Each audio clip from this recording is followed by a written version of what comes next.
नमस्कार दोस्तों, मैं हरेंद्र आपका दोस्त एक बार फिर हाजिर हूँ आप लोगों के सामने अपना एक नया वीडियो लेकर। आज का हमारा वीडियो आध्यात्मिक होगा और शीर्षक होगा निपट अकेलापन, एक योग सूत्र और प्रकृति एक श्रेष्ठ शिक्षक। तो चलिए शुरू करते हैं अपना ये वीडियो। अर्धशुष्क अवस्था को प्राप्त करता पीपल का एक दरख्त खड़ा है, छिछले पानी से भरे एक तालाब के बीचों बीच। कहीं कहीं हरी हरी काई पानी का आवरण बनी बैठी है, उसे ढक लिया है। पेड़ नीचे से हरियाया हुआ है तो ऊपर की टहनियां निरी सूखी हैं। इन शुष्क पड़ी टहनियों को आधार बनाए कुछ मोर बैठे हैं, बिल्कुल शांत, अडोल। संख्या में 3 हैं। इतने अकेले प्रतीत होते हैं मानो एक दूसरे का ख्याल भी ना। ऐसा भान होता है मानो योग मुद्रा में हो, ध्यान में हो, यथा शिव होते हैं, जैसे कोई योगी होता है।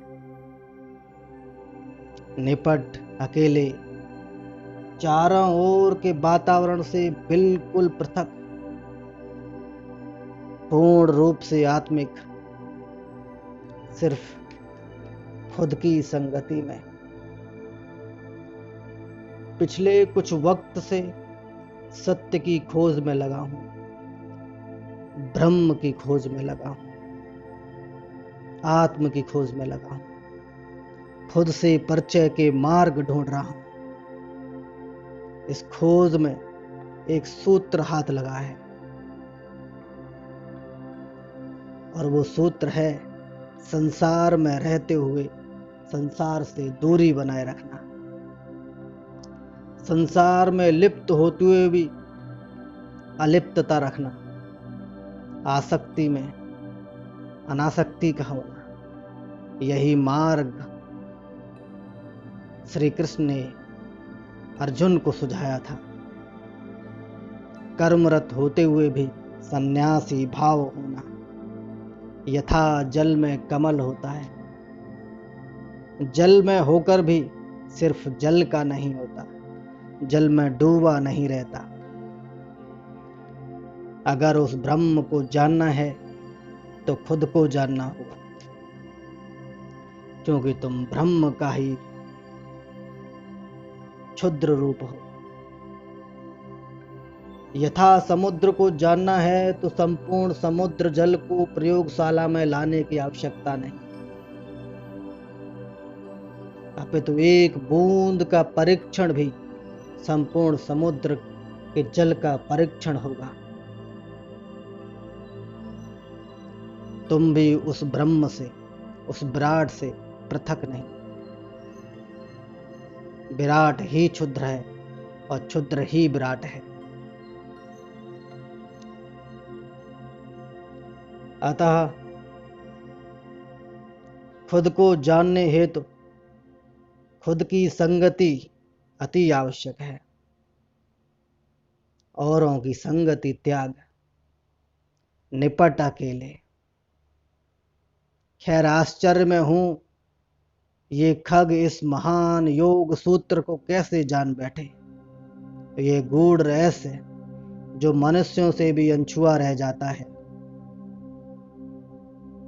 ये पक्षी कैसे जान बैठे। प्रतीत होता है प्रकृति ही शिक्षक हुई होगी।